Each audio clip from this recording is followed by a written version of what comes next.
내가 현역이라면 이적하고 싶은 팀은 FA가 무조건 좋은 건 아니라고 생각을 해요. 데려오고 싶은 선수랑 지키고 싶은 선수. 일단 에이전시가 들어오면 장단점이 있거든요. 안녕하세요, 용이들.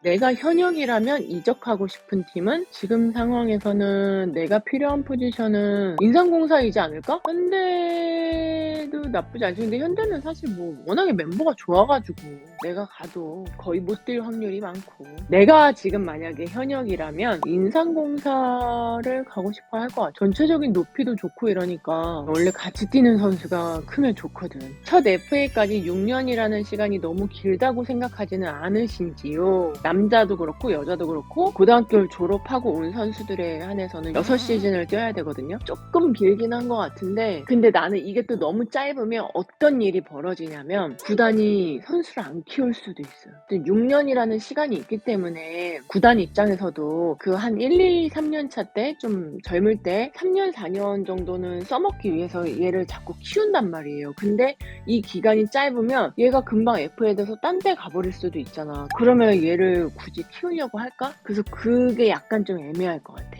장단점이 있기 때문에 요거는 뭐가 맞다라고 말하기가 조금 애매한 것 같아. 그리고 이제 선수들이 첫 FA라면 느끼는 감정, 진짜 잘하는 선수 아니면 처음 FA 때 25 정도의 막 팀을 다 책임지고 에이스 역할을 하고 이럴 만한 선수는 나는 많이 없다라고 생각을 하기 때문에, 그래도 이제 본인이 기본적으로 처음 FA니까 약간의 뭐 이런 기대감은 좀 있는 것 같아. 근데 이것도 선수마다 차이가 있는 거지. 왜냐면 자기가 어느 정도 막 주전으로 활약도 하고 그 눈치라는 게 있잖아요. 이 FA 시장에서 나를 조금 필요로 할 것 같다라는 그런 느낌이 들면 당연히 기대감이 올라갈 거고, 그렇지 않으면 오히려 되게 좀 불안할 수도 있다는 부작용이 있기 때문에 FA가 나는 무조건 좋은 건 아니라고 생각을 하는 이유 중에 하나가, FA 기간 안에 그 2주 안에 모든 계약이 다 성사가 돼야 되는데 보상 조건이 A그룹, B그룹 이렇게 나눠지기 때문에 그렇게 하면 안 되는데 구단에서 일부러 그 FA 전 시즌에 얘를 A그룹에 올려놓는단 말이지. 1억에 올려놓는 선수들이 많아. 왜냐면 이 선수를 타구단에서 데려가야 되는 보상 선수를 줘야 되기 때문에 금액은 문제가 되지 않지만 보상 선수는 문제가 될 수 있기 때문에 계속 A그룹에 올려놓는단 말이지. 그렇게 되면 그 선수는 다른 구단에서 데려가기가 쉽지 않은 거야. 다른 구단에서 이 선수를 영입을 하면서 우리 선수를 줘야 되는데 선수를 내주는 거에 대한 리스크가 너무 크기 때문에 그런 선수들은 이적하기가 정말 쉽지 않고, 오히려 그런 상황에서는 내가 만약에 전년도에 막 그닥 그렇게 좋은 성적이 안 났거나 이러면 오히려 반대로 연봉이 깎이는 효과가 있기 때문에 FA가 무조건 좋은 건 아니라고 생각을 해요. 그런 경우도 있어요. 구단에서 한 뭐 1억이나 1억 1천만 원 정도 주고 싶어, 연봉을. 근데 그냥 저 내년에 FA니까 9천만 원만 주세요. 아니면 뭐 9,500만 원만 주세요. 연봉 9,500만 원 해주고 옵션으로 그냥 뭐 몇천만 원 해주세요. 이렇게 하는 선수들도 있거든. 그래야 자기가 B그룹에 들어가니까. B그룹에 들어가면 어쨌든 보상 선수를 주지 않으니까 이적하는 데 있어서는 조금 더 자유로울 수가 있잖아. 그래서 그런 경우도 있다. 근데 그러긴 좀 쉽지 않죠. FA가 무조건적으로 좋은 것만은 아니다. FA 이적, 잔류 결정할 때 고려해야 되는 것은 뭐 연봉도 있고 팀원도 있을 거고 감독도 있을 거고 팀의 위치도 있을 거고 내가 감으로 인해서 팀의 어떤 성적이 나느냐도 굉장히 중요한데, 일단은 그래도 연봉이지 않을까? 연봉 차이가 1, 2천만 원 정도면 다른 것들이 우선이 될 것 같은데, 이 연봉 차이가 뭐 한 3, 4천 이상, 뭐 5천 이상 이렇게 나면은 이거는 무조건적으로 연봉. 그 다음에는 이제 팀원, 감독, 내가 이적하고 싶은 팀에 친한 선수가 있어. 그래서 이 선수랑 그냥 같이 해보고 싶어. 아니면 공격수 입장에서는 세터도 좀 보는 경우도 있고, 세터 입장에서는 공격수를 좀 볼 때도 있고, 그러니까 이런 팀원을 좀 고려하는 것도 있고, 지역도 조금 보는 것 같아요. 가급적 이제 수도권에 있었으면 하는 그런 바람이 있지만 연봉 차이가 많이 나면 당연히 가겠죠. 꼴찌는 하고 싶지 않아. 나는 그래도 한 중상위권에 있고 싶어 하면은 이제 그 팀의 성적이라든지 뭐 이런 것도 좀 고려를 하게 되는 것 같아요. 내가 7개 구단의 감독이라면 데려오고 싶은 선수랑 지키고 싶은 선수. 어렵다.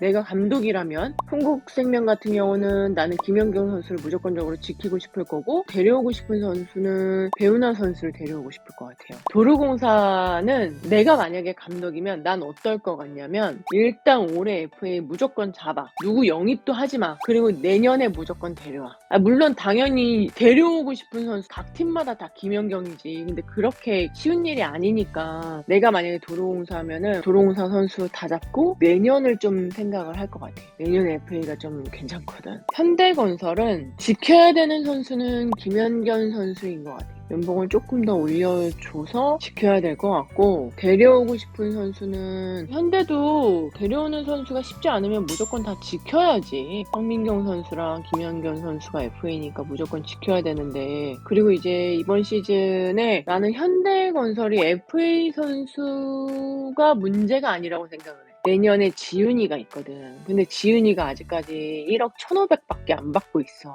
최소 내년에 한 뭐 2억 몇천에서 한 3억 사이까지는 올려놔야 잡을 수 있을 것 같고, 혹시라도 다른 팀에서 데려갈 때 리스크가 무조건 있어야 되기 때문에 김연경 선수랑 황민경 선수를 뭐 얼마에 계약을 해서 잡을진 모르겠지만 좀 잡고, 지훈이 연봉을 올리고 다인이랑 다현이 연봉을 맞춰서 올려놔줘야지만 될 것 같아요. 오히려 이 팀이 그 전부터 나한테 어떻게 했는지도 되게 중요하기 때문에, 나 내년에 FA니까 올해 연봉 준다고 해서 내가 기분 좋아하는 거 아니거든. 그 전부터 나한테 연봉을 어떻게 해줬는지가 더 중요하기 때문에, 김다인 선수랑 이다현 선수가 지금 2년째 주전으로 뛰고 있는데 1억이 안 된다는 거는 조금 문제가 있지 않을까. 그 다음에 이제 인상공사는 지켜야 되는 선수는 염혜선 선수인 거고, 데려오고 싶은 선수는 김연경?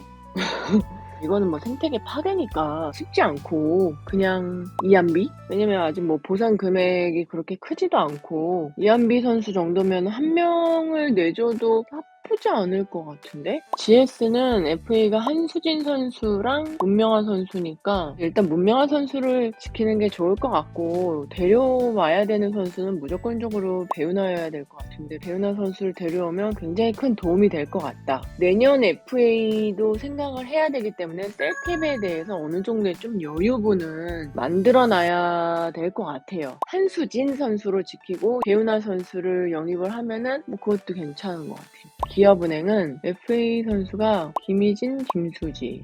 너무 굵직한 선수들인데? 근데 김희진 선수가 지금 무릎 수술을 해가지고, 기업은 진짜 구단이 어떤 생각을 가지고 있느냐에 따라서 굉장히 많이 달라질 수가 있어서, 내가 감독이면 지금 현 시점에서는 김수지 선수를 지키고 황민경 선수 영입도 나쁘지 않을 것 같아요. 한비도 있구나. 한비가 오히려 메리트가 있어. 페퍼 입장은 또 그렇지 않겠지. 페퍼는 무조건 한비를 지켜야지.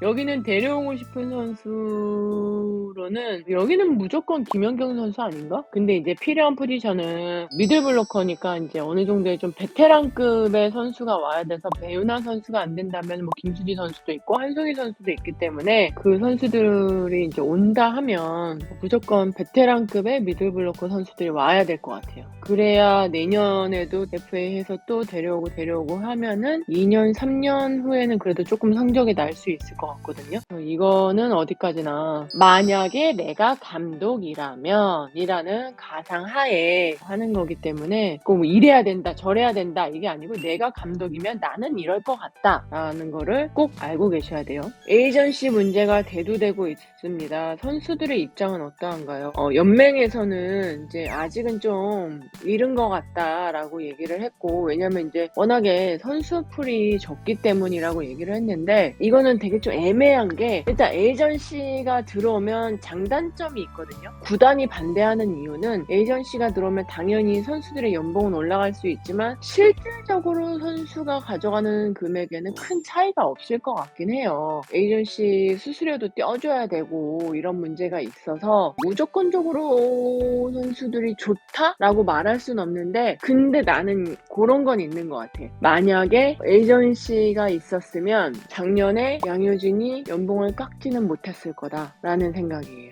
에이전시가 있으면 그거는 좀 확실했을 것 같아. 선수들의 생각은 어떠냐면 어쨌든 FA든 연봉 협상이든 돈 얘기를 하는 거기 때문에 그전까지는 뭐 구단 프론트랑 굉장히 잘 지내고 이렇게 하다가 계약 기간이 돼서 갑자기 돈 얘기를 하게 되니까 서로 좀 맘 상하게 되거나 이런 게 있기 때문에 되게 불편할 수가 있어서 그냥 에이전시가 있었으면 좋겠다라고 생각하는 그런 선수들도 있는데 무조건 장점만 있는 건 아니에요. 나도 인제 그런 생각은 했지. '그러면 어느 정도 연봉을 좀 많이 받는 선수들만 에이전시를 하면 어떨까?'라고 생각을 해 봤는데 그렇게 되면 많이 받는 선수는 계속 많이 받고 있을 거고 에이전시가 계약하면 당연히 계속 뭐 웬만한 선수는 다 상한가 받을 수도 있는데 그렇게 되면 다른 선수들은 몇 천만 원에 그냥 계약을 해야 되는 수도 생길 수가 있어서 '무조건적으로 좋다.'라고 생각하기에는 아직은 좀 이르지 않을까. 연봉 탑에 있는 선수들이야 당연히 내가 에이전시 수수료 좀 내주고 해도 본인이 가져가는 돈이 되니까 괜찮은데 그리고 이 선수들이 지금보다 당연히 뭐 더 많은 금액을 받으면 좋지만 더 올라갔을 경우에 그만큼 이제 셀캡의 여유가 없어지고 워낙에 작게 받고 있던 선수들은 그냥 계속 거기에 머무를 거고 그 선수들만 에이전시가 있다 하면은 좀 이것도 약간 애매할 것 같긴 해요. 저도 예전에는 무조건 에이전시가 있으면 더 좋을 것 같다는 생각은 했었거든요. 근데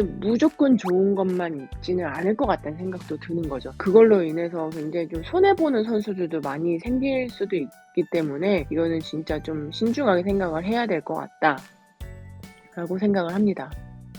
아무튼 다들 잘 자. 안녕. 고마워.